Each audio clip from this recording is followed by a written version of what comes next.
Всем здравствуйте. Эмоции зашкаливают. Видимо, это у бурятов в крови вот так вот на последнем издыхании просто забирать победу. Только спортсмен может понять, как ты над собой издеваешься в зале.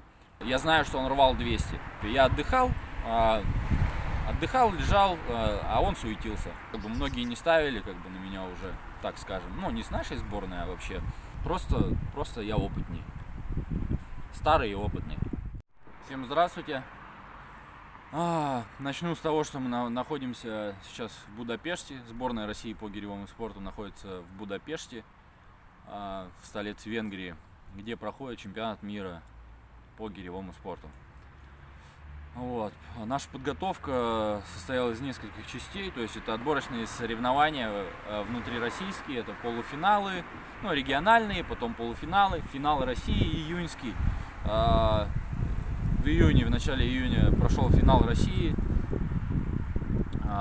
прошли отбор на финале, потом был отдых буквально недели 3, наверное, и начали подготовку уже, я уже в июле начал подготовку к чемпионату мира, и перед чемпионатом мира был отбор на Кубке России в Крыму, в Алуште, это было в середине сентября, где успешно выступил также и отобрался, попал в состав сборной России. Сейчас у нас не сборная России, а команда Всероссийской Федерации гиревого спорта в связи с тем, что введены санкции ВАДА, и мы не имеем права использовать российскую символику, флаг, гимн, герб, и все, что с этим связано.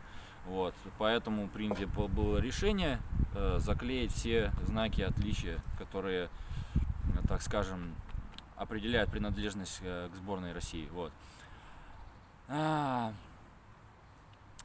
Далее, после Кубка России у нас состоялся, я буквально на неделю прибыл домой,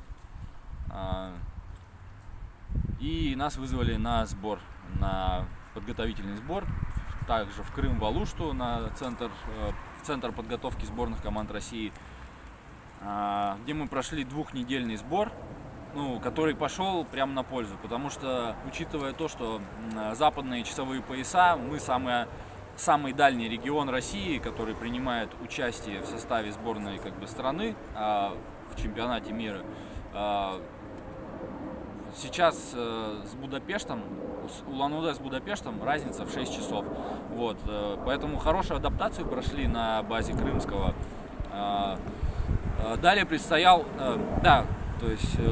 уточню, что отличная подготовка была, отличная база, режим, распорядок, сделали контрольные тренировки, хорошо потренировались на сборах, восстановились, были готовы, форма была прям отличная.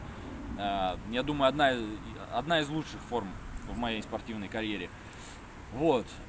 Далее, после сбора, неожиданно случился очень длинный перелет с задержками рейсов. Мы выехали из гостиницы в Алуште в 6 утра, и в дороге мы провели часов 20, наверное. Это задержали рейс у нас из Алушты в Москву. В Москве буквально 2 часа был вылет в Амстердам, потому что билеты были куплены с пересадкой в Амстердаме. Это опять же крюк большой, и с Амстердама в Будапешт. То есть мы приехали уже вымотанные, но, слава богу, мы приехали, на следующий день была аккредитация, мандатная комиссия, то есть мы отдохнули день и выступали уже на чемпионате мира. Да, я знал своих соперников, я уже ехал сюда, зная, с кем я буду выступать, что это за ребята. Основной соперник был из Казахстана, Друца Никита, молодой амбициозный парень, просто заряженный.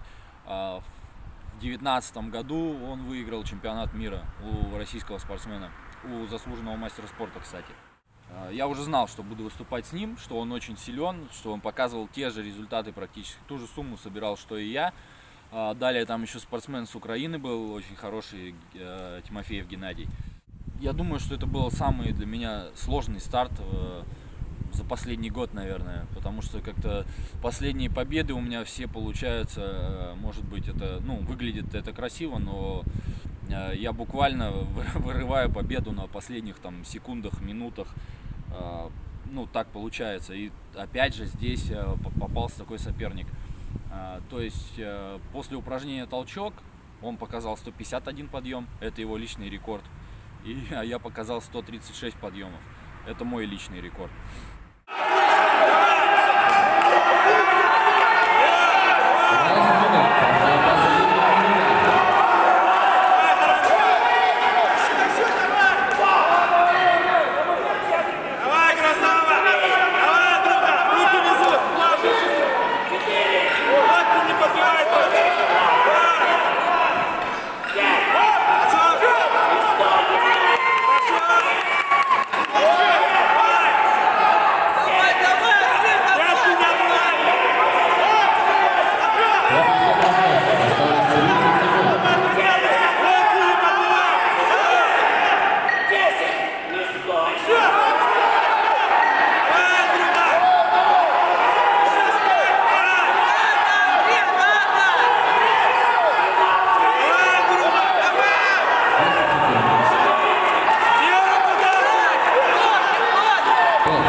Я знаю, что он рвал 200. Ну, то есть, толчок — это 1 очко. 150 у него, 136 у меня. Рывок — это полочка. И после упражнения толчок мне надо было оборвать его на 30 раз. Но я знаю, что он рвал 200, а я чуть-чуть за 200. Но увидел, что он начал, он молодой, начал суетиться. У нас 4 часа до отдыха было до следующего, до следующего выхода, то есть до упражнения рывок. И я сохранял спокойствие. Я знаю, тут рывок не терпит вот этой вот, как сказать, резкости. Все, тут надо настроиться и отдыхать. Что я и сделал, в принципе. Я отдыхал, лежал, а он суетился. Ну, видимо, ему опыта все-таки не хватило. И 30 подъемов отыграть, многие не ставили, на меня уже, так скажем. Ну, не с нашей сборной, а вообще, думали, что это нереально, потому что парень делал 200 подъемов. Но в итоге он занервничал. Я понял, что выиграю, когда он перекинулся на первой руке, 85 подъемов сделал. Я понял, что он хорошего результата не покажет. Мне надо было только отыграть, догнать, что я и сделал, в принципе, оборвал. И еще был соперник с Украины, который в отдельном упражнении тоже выступал, упражнение рывок. 202 подъема он сделал в рывке, я 203. На последней минуте я выиграл рывок и сумму двоеборья.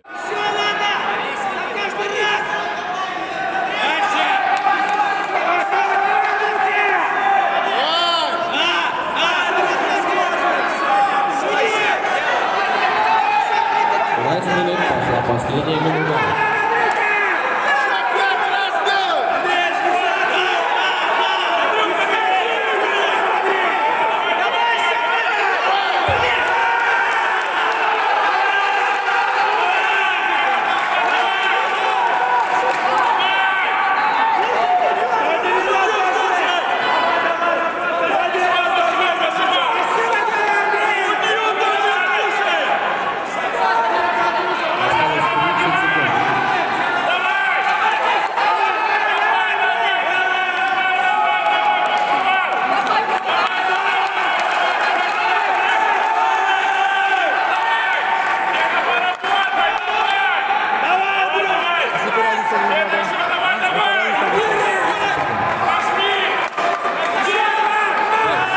Четыре, 3, 2, 1.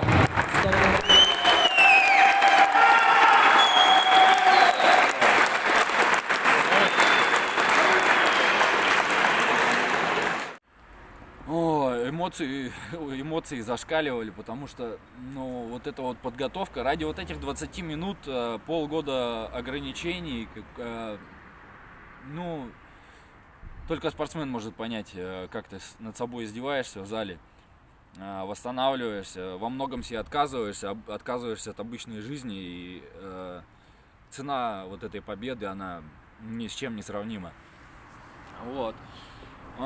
После победы, конечно же, я никому ничего сам не успел сообщить домой, потому что сразу была процедура допинг-контроля, на которую вызвали сразу меня и моего соперника, что совершенно справедливо, хорошие высокие результаты. Вот. Первая мне написала моя любимая жена, которая говорит, я ревела, когда смотрела трансляцию. Вот, поздравила меня, как бы пообщаться нам не удалось с ней вчера, потому что допинг-контроль и часовые пояса, опять же, я освободился только, наверное, я спать лег в 12 ночи здесь и 6 утра было в Улан-Удэ, в общем, вот так вот получилось. Вот, первыми поздравила меня жена, товарищи по команде, Булат Джамьянов, Сергей Любимский, те, которые, ну, неравнодушные, следят всегда за нашими выступлениями. Вот, ну, позвонили, поздравили. Победу хотел бы посвятить своей маме, ей 21 октября исполнилось 50 лет, и она говорит, ну, когда мы с ней общались, 21 числа я ее поздравлял, говорю, 22 я выступаю, она говорит, ну, давай сделай мне подарок хороший в виде двукратного чемпиона мира. Ну, вот эту победу я посвящаю своей маме.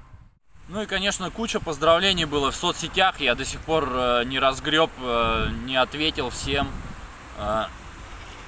Ну, просто физически не успеваю, потому что у нас идет второй день соревнований. Дмитрий Коломин вчера просто установил 3 рекорда Республики Бурятия, ну, 3 личных рекорда, толкнул 107 и вырвал 172. Это шикарный результат для Дмитрия, уже такой профессиональный вполне. Также он одержал победу, хотя фаворитом был первый номер нашей сборной, у нас по 2 человека представлены от страны.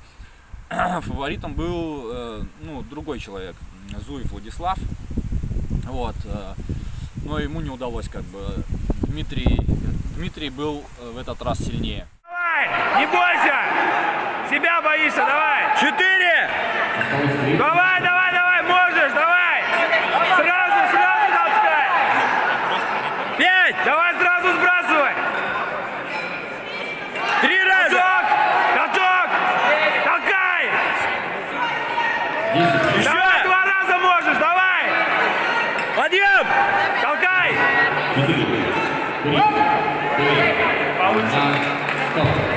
Красавчик! Ну и вот Дмитрий Коломин, двухкратный победитель первенства мира. Прошла весовая категория 78 килограммов, длинный цикл, где Сергей Каргин просто в жесточайшей борьбе на последних секундах также вырвал победу.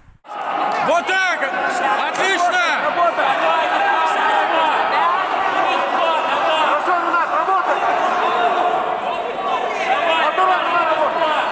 Давай, Серега, не стой! Хорошо, Серега, догонишь! Давай, два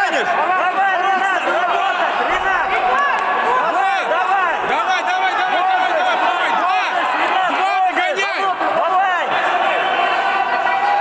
2, не стой! Серега, кисти внимательно!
Видимо, это у бурятов в крови вот так вот на последнем издыхании просто забирать победу. Вот, и я повторюсь, у меня в течение вот последних, 2, наверное, лет, когда я начал прибавлять в результате, когда я вот в 30 своих лет начал попадать в состав национальной команды, все победы мне доставались так. В Санкт-Петербурге у меня был Кубок России, зарубался с заслуженным мастером спорта Хвостовым Александром в прошлом году. Разошлись по одинаковой сумме очков, я выиграл только по собственному весу, был легче на 50 грамм. Также с моим другом и моим оппонентом из Чечни Сулеймановым Овсаром у нас постоянные зарубы уже в течение 2 лет. Вот, он переталкивает, у него космический толчок, он тут установил в Будапеште новый рекорд мира, 166 подъемов, такого вообще никто не повторял еще ни разу и нигде в легких весовых категориях.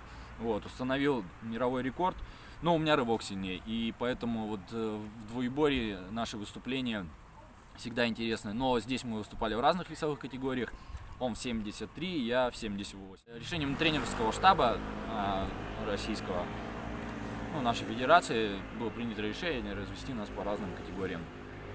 Вот, и реально, эмоции зашкаливали после выступления, потому что, говорят, ребята со сборной подходили, говорят, самое эпичное выступление, когда, бывают категории, где, есть один лидер, которого не догнать, а тут прям все четко, в притирку было, то есть, меня спас опыт, наверное, и спас опыт, и с тем, я смог справиться с давлением, с волнением. Мне это помогло. Просто я опытнее. Старый и опытный. Вот как-то так. Вот, хотел бы сказать спасибо за поддержку всем моим родным, близким, тетям, бабушке, родителям. Спасибо жене за то, что она с пониманием относится к моей работе, к моей деятельности профессионального спортсмена, что меня месяцами дома не бывает. Я уезжаю, она справляется со всем хозяйством, сына в садик, из садика работает. То есть ей за это огромное спасибо, я ее люблю, ценю ее труд, то, что она делает для семьи. Вот, конечно же, маме спасибо, бабушке спасибо. Этот результат, я думаю, это не лично мой результат, а в совокупности, в совокупности сложенных вместе всех вещей, это заслуга моего тренера Леонова Сергея Трофимовича, потому что, без него бы он мне дал эту дорогу в жизнь. Это мой наставник, мой учитель, я всегда брал с него пример. Вот, в первую очередь, наверное, ему спасибо за то, что, воспитал во мне этот характер своим примером. Вот, спасибо Нахойской спортивной школе, что воспитала меня. Спасибо Министерству спорта Республики Бурятия, Центру спортивной подготовки, всем нашим фитнес-клубу «Альхон» за предоставленную тренировочную базу, спортивному клубу «Спарта». Вот. Всех люблю, всех обнял. Спасибо за поддержку, за поздравления. Мне очень приятно. Спасибо большое.